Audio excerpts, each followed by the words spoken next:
You another one. No, please don't bother. Who'll go with you? Lansing, of course, and House. No, I meant someone from the Senate.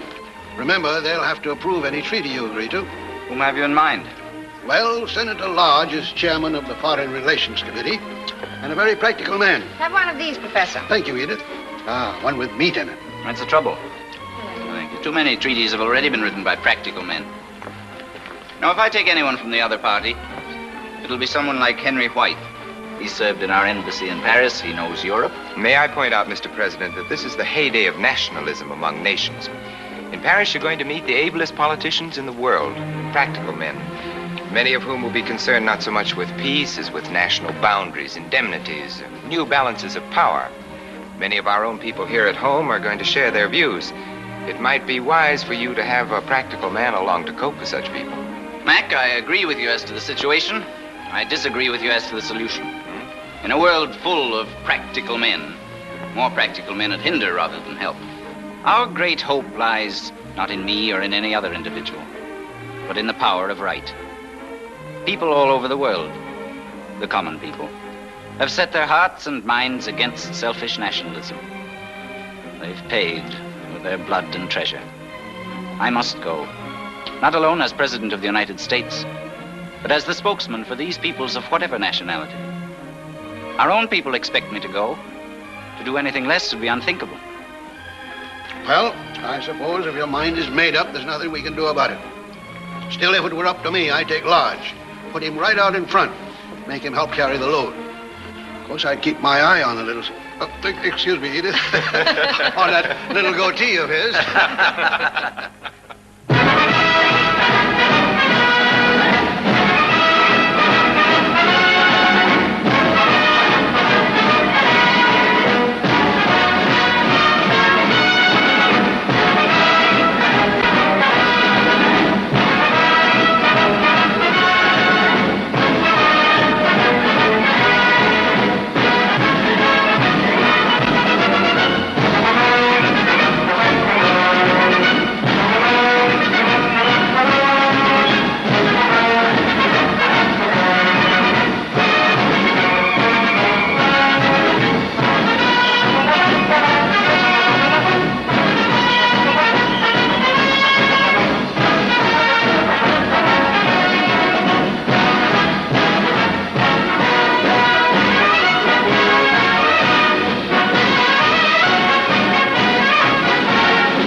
Thank you, Senator. Well, they tell me in Italy they're even burning candles in front of his picture. Kaiser Woodrow. Or is it St. Woodrow now? He's having a field day, all right. Wait till that old tiger Clemenceau gets through with him. He'll be lucky to come back with his shirt. It's America's shirt I'm worried about. This will put a firecracker under him.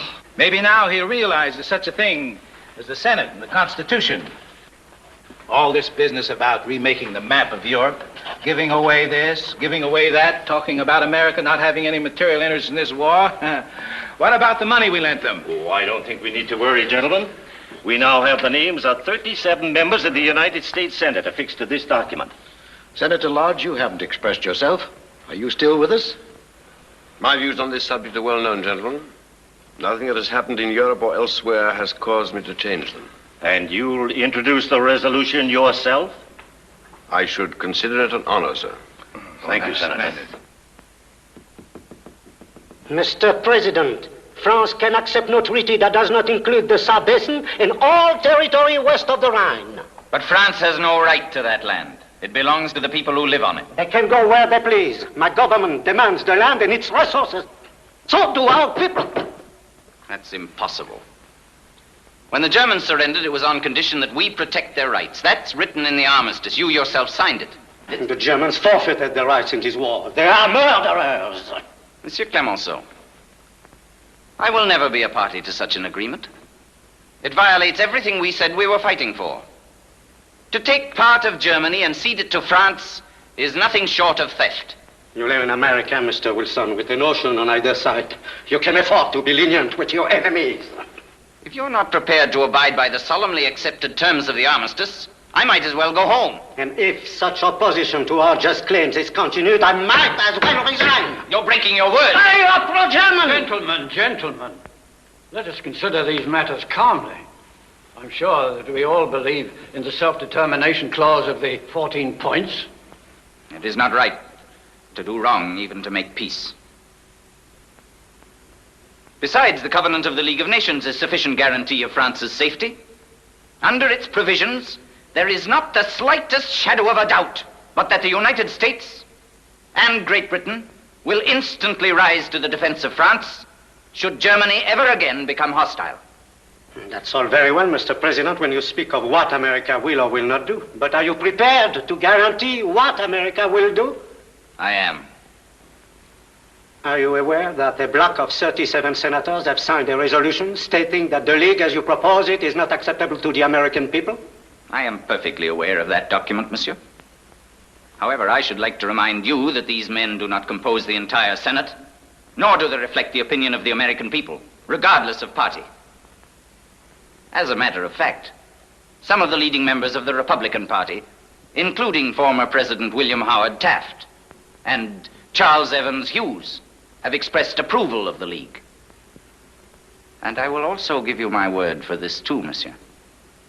If these 37 men, who represent no opinion but their own, dare try to block, to thwart, to betray the first honest attempt of the world to achieve a permanent peace, the American people will rise in their anger and smash them as they would an alien enemy landing on their shores. Mr. President, I bow to you. Shall we resume our discussion?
You here in the hope that we might come to some understanding about the League of Nations. I don't mean to be facetious, Mr. President, but whose understanding, yours or ours? One we can mutually uphold. In view of our stated positions, I wonder if that isn't expecting a great deal. Senator, I'm sure we all have one purpose in common: to serve the best interests of the American people. But apparently we have very different ideas as to what constitutes their best interests. In that case, shouldn't we at least try to reconcile our differences? The treaty would have been approved weeks ago by the Senate if it weren't attached to your League. Not my league, Senator. As a matter of fact, I'd be more inclined to call it your league.